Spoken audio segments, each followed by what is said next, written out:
అందరికీ నమస్తే అండి. మా రోజా విజయ్ని ఇప్పట్లో వదిలేలాగా ఏం కనబడట్లేదండి. విజయ్ గారు గెలిచినప్పటి నుంచి ఇంకా ముఖ్యమంత్రిగా ప్రమాణ స్వీకారం జరగలేదు. సరే, రకరకాల సిచ్యువేషన్లు ఉన్నాయి, రకరకాల రోజుకు ఒక వార్త అంటే పూటకు ఒక వార్త వస్తుంది. చాలా విచిత్రంగానే పక్కన పెట్టేసేయండి, అది మనకు అనవసరం. అది వీళ్ళ భుజాలు గుద్దేసుకుంటున్నారు కానీ అక్కడ విజయ్ గెలిచారు జగన్మోహన్ రెడ్డి వాళ్ళంట. జగన్మోహన్ రెడ్డి ఫోటో పెట్టుకున్నాడు కాబట్టి తమిళనాడు ప్రజలంతా కూడా విజయ్ గారికి పొలవమని చెప్పేసి ఓట్లు వేసేసారు. జగన్మోహన్ రెడ్డి ఎలాంటి బట్టలు వేసుకుంటారో అంటే ఆయన స్టైల్ ఏదైతే ఉందో ఆయన స్టైల్ని ఉన్నట్టుగా అచ్చుగుద్దినట్టుగా దించేశారు. చూడటానికి విజయ్ గారు జగన్మోహన్ రెడ్డిలా ఉన్నాడట. మా రోజే మాట్లాడే మాటలు సరే ఏమని మాట్లాడుతుందో వినిపిస్తా చూడండి. ఎన్నికల ప్రచారంలో విజయ్ జగన్ ఉన్న ఫోటోకు అభిమానిస్తే చాలా ప్రేమగా దాన్ని ఎత్తి చూపించడం జరిగింది. ఒక ముఖ్యమంత్రి క్యాండిడేట్ పక్క రాష్ట్రంలో ఉన్న మాజీ ముఖ్యమంత్రి ఫోటో పట్టుకోవాల్సిన అవసరం లేదు, అయినా పట్టుకున్నారంటే అర్థం ఏంటి? తప్పక ఇప్పుడు మీ కార్యకర్త ఎవడు మీ పోనీ అభిమానం అవ్వచ్చు. పోనీ జగన్మోహన్ రెడ్డి అభిమాని విజయ్ గారికి ఆ ర్యాలీ సందర్భంగా ప్రచారంలో భాగంగా వెళ్ళి ఫోటో ఇచ్చాడు. ఇసిరేస్తాడు ఎలాగా? ఫోటో ఎందుకు తీసుకున్నాడు? ఇసిరేయకూడదుగా.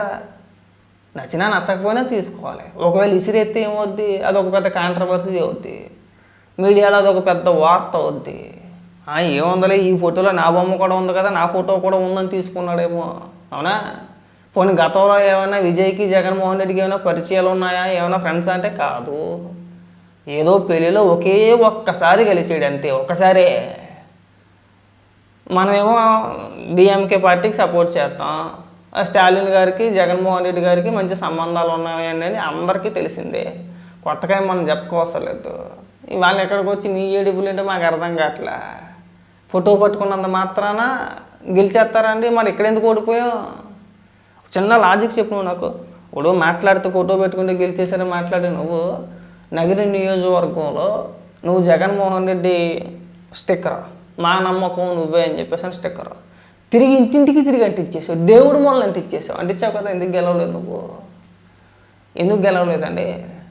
జగన్మోహన్ రెడ్డి రాష్ట్ర వ్యాప్తంగా తిరిగాడు కదా, ప్రచారం చేశారు కదా, పెద్ద పెద్ద సభలు పెట్టుకున్నారు కదా.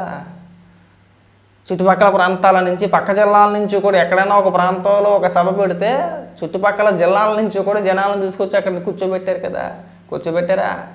ఎందుకు గెలవలేదు? మన ఫోటో పెట్టుకుంటే పక్క రాష్ట్రాల్లో గెలవడం పక్కన పెట్టండి, మనమే డైరెక్ట్గా పోటీ చేస్తే ఇక్కడ ఎందుకు గెలవలేదు? ఇక్కడ మనకి 11 ఎందుకు వచ్చినాయి మనకి?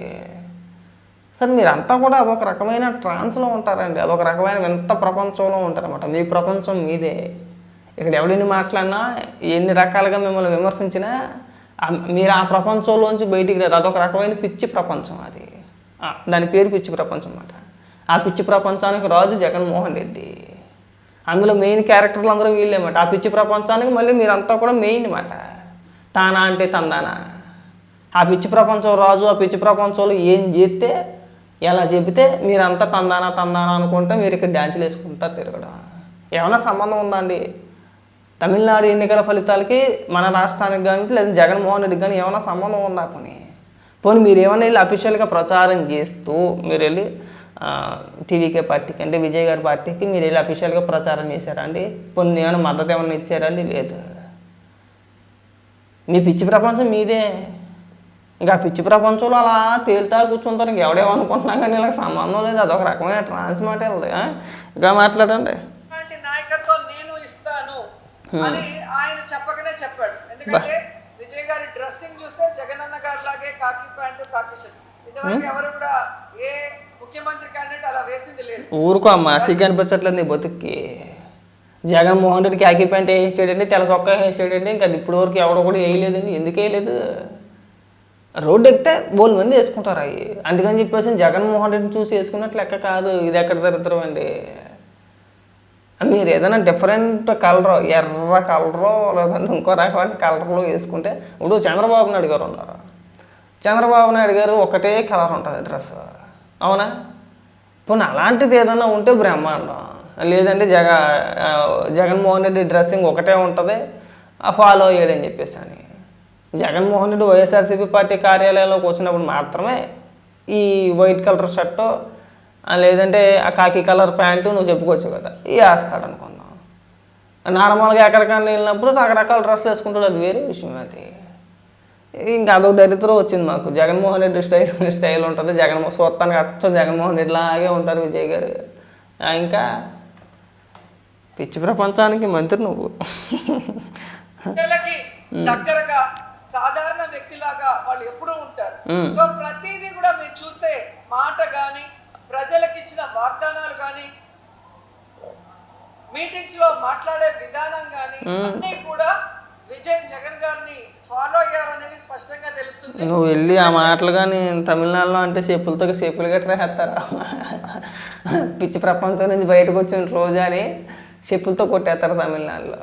అంత సినిమా లేదు. మీరు ఈ దరిద్రాన్ని వదిలేస్తే బాగుంటుందండి. పక్క రాష్ట్రాల్లో వాళ్ళు గెలిచిన గెలుపు, వాళ్ళ విజయాన్ని మీ ఖాతాలో వేసుకునే ప్రయత్నాలు చేయమాకండి. రాష్ట్రంలో మీరు అలాగే అయిపోతున్నారు ప్రతి అంశంలో. ఇప్పుడు ఉదాహరణకి పరిశ్రమలు ఉన్నాయి. మన రాష్ట్రానికి ఏదైనా పరిశ్రమ రాగానే మొదటగా ట్రోల్ చేసేది మీరే, విమర్శించేది మీరే. అవినీతి అంటారో, భూములు అక్రమంగా కట్టపెట్టేస్తున్నాం అంటారో, రకరకాల డిబేట్లు పెడతారు. మళ్ళీ అదే కంపెనీకి శంకుస్థాపన జరిగినప్పుడు, ఇంకోటి జరిగినప్పుడు ఆ కార్యక్రమంలో చంద్రబాబు నాయుడు గారు, నారా లోకేష్ గారు కనబడ్డారంటే ఇమీడియట్గా మళ్ళీ మనం డిబేట్లు పెట్టి, ప్రెస్ మీట్లు పెట్టి, లేదు ఆ కంపెనీ మా వాళ్ళే వచ్చిందని చెప్పేసి ఎడుతారు. ఎందుకండి, మన ఇక్కడ ఏడలేదు, మనకి ఇక్కడ వచ్చి నీ 11. కనీసం ఆ 11 నెంబర్ గుర్తుపెట్టుకోండి, మీకు పుణ్యం ఉంటుంది. మనకి 11 స్థానాలు వచ్చినాయి. ఇక్కడ పోటీ చేస్తేనే అన్న బొమ్మకి, అన్న ముఖానికి ఉన్న వాల్యూ ఇక్కడ 11. అలాంటిది పక్క రాష్ట్రంలో విజయ్ గారిని గెలిపించేశారని మాట్లాడుతున్నాం. కనీసం మనకు సిగ్గనిపించట్లేదు అనేది ఉండాలి కదా, మీకైనా ఉండాలి కదా. ఒకసారి మిమ్మల్ని మీరు ప్రశ్నించుకోండి. రండి, ఆ పిచ్చి ప్రపంచం నుంచి బయటికి రండి. మీరు ఆ మాయాలోకంలో ఉండమాకండి. అదొక రకమైన పిచ్చి ప్రపంచం, అదొక మాయాలోకం. మీరు అందులో ఇరుక్కుపోయారు. ఇంక మీరు ఎటువంటి తెడ్డు మీ కార్యకర్తలు గొర్రెలా తయారయ్యారు. కనీసం ఉండాలి కదా. మీరు ఎవరికి మద్దతు ఇచ్చారండి? నువ్వు వెళ్ళి తమిళనాడులో డిఎంకే పార్టీకి ప్రచారం చేయలేదా? చేసావా లేదా? నీ అఫీషియల్ పేజీలో, నీ సోషల్ మీడియా అకౌంట్లో, నీ ఫేస్బుక్లో కావచ్చు, లేదంటే యూట్యూబ్ ఛానల్స్లో కావచ్చు, నీ అకౌంట్లో పెట్టుకున్నది పెట్టలేదండి నువ్వు? చూద్దాం ఒకసారి. ఉంటుంది, డిలేడ్ అయితే చేసి ఉండవు కానీ చూద్దాం. ఒకవేళ ఉంటే కనుక ఖచ్చితంగా చూపించే ప్రయత్నం చేస్తా. ఇలాంటి మాటలు మాట్లాడుతూ ఉంటే జనాలు నవ్వుకుంటారని ఇది లేదు. జనాలు నవ్వుకుంటారో, మనం ఏది మాట్లాడినా కానీ జనాలు చూస్తున్నారో నవ్వుకుంటారు అనేది ఇదేం లేదు. చూద్దాం, ఉంటే ఉండొచ్చు, లేకుండా ఉండదు. లేదు ఉండదు, డిలీట్ చేసేస్తుంది అన్నట్టు. ఈ ఛానల్ ఏదో ఛానల్ కాదు, అప్పట్లో పోల్ పెట్టి డిలీట్ చేసింది కదా, ఆ ఛానలే మళ్ళీ వాడుతుంది. ఇకనైనా సరే మీరు అనవసరంగా ఈ పిచ్చ మాటలు మానేస్తే బాగుంటుందండి. విజయ్ గారు మీ వల్ల గెలవలేదు, జగన్మోహన్ రెడ్డి స్టైల్ ఏమీ అనుకరించలేదు, జగన్మోహన్ రెడ్డి మాట్లాడే విధానాన్ని ఏమీ అనుకరించలేదు. చూడటానికి అచ్చం జగన్మోహన్ రెడ్డి లాగే ఏమీ ఉండడు. ఆయనలాగే ఉంటాడు. విజయ్ గారిలాగే ఉంటాడు. జగన్మోహన్ రెడ్డి లాగే ఉంటాడు. విజయ్ గారి అందం విజయ్ గారిదే, అన్న అందం అన్నదే. అన్న అందం మామూలు అందం ఏంటి? నవ్వితే ఏడ్చినట్టు, ఏడితే నవ్వినట్టు, అబ్బో అదో రకమైన కళాపోషక మొఖం మాట. మనం దాన్ని వర్ణించలేం. మనం దాన్ని ఇంక ఈ అంశాల గురించి పక్కన పెట్టేస్తే పోకుంటుంది. మీ వల్ల తమిళనాడులో విజయ్ గారు గెలవలేదు. ఇంక ఈ పిచ్చి మాటలు మీరు మానేస్తే బాగుంటుందండి. అనవసరమైన పిచ్చవాగుడు ఇదంతా కూడా.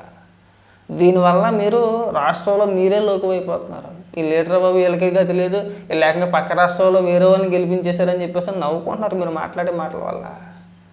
ఇది తగ్గితే బాగుంటుందండి. ఇంకా నిజంగా చెప్తున్నాను నేను. మీరు ఈ అనవసరమైన ప్రస్తావన అనవసరంగా మీ మీదనే వేసుకొని అన్నిటికీ కూడా మీరు ఏదో ఈ ముందుండి మేమే చేసాం, మేమే గెలిపించామంటే ఖచ్చితంగా నవ్వుకుంటారు జనాలు. ఈ ప్రయత్నాలు మానేయండి. ఏదన్నా ఉంటే రాష్ట్ర రాజకీయాల గురించి మాట్లాడితే గొప్ప. మన పక్క రాష్ట్ర రాజకీయాలు గెలికే అవసరం లేదండి. ఇక్కడ మనం ప్రాపర్గా ఇక్కడ పూర్తిగా మన రాజకీయాలు సవలేము. ఇక్కడ వెళ్ళలేము మనం. ఇక్కడ అసెంబ్లీకి వెళ్ళలేరు, అసెంబ్లీలో మాట్లాడలేరు. మీడియాలో పెద్ద మొదటి మాటలు మాట్లాడతారు ఇక్కడ వచ్చి. ఒక్కదానిపైన ఒక్క అంశం పైన సరిగ్గా మాట్లాడడం చేత. కానీ మీరు పక్క రాష్ట్ర రాజకీయాల్లో ఏలెట్టేసి కిలికేసి మేము ఎరగదీసేసామండి, మేము పొడి చేసామండి, మా వాళ్ళే గెలిచేసారంటే జనాలు మిమ్మల్ని పిచ్చోళ్ళు అనుకుంటున్నారు. ముందు ఈ పిచ్చి మాటలు మానేయండి. ఈ మానేస్తే బాగుంటుందండి. ఒకసారి ఎప్పుడైనా సరే చూస్తారు గమ్మున ఏదో రేపు పొద్దున ప్రమాణ స్వీకారం అయిపోయిన తర్వాత విజయ్ గారు లేదంటే ఆ పార్టీకి సంబంధించిన కొంతమంది నాయకులు ఆంధ్రప్రదేశ్లో ఇలాంటి ప్రచారం చేస్తున్నారు, వాళ్ళకి మాకు సంబంధం లేదన్నారని ఏం చేస్తారండి? గొక్కటి ఇడతారా అంటారు ఖచ్చితంగా, అనుకుంటూ ఉంటారుగా. వైఎస్ఆర్సీపీ పార్టీకి మాకు ఎలాంటి సంబంధం లేదు, వాళ్ళు మాకు మద్దతు ఇవ్వలేదు, నేను జగన్మోహన్ రెడ్డిని అనుకరించలేదు, జగన్మోహన్ రెడ్డిని ఫాలో అవ్వలేదని చెప్పేసి అన్నాడు అనుకోండి, ఏం చేస్తారండి? ఎడుతారా? ఎందుకు ఈ అనవసరమైన మాటలు ఇవన్నీ కట్టిపెట్టండి ఎక్కడైనా కానీ.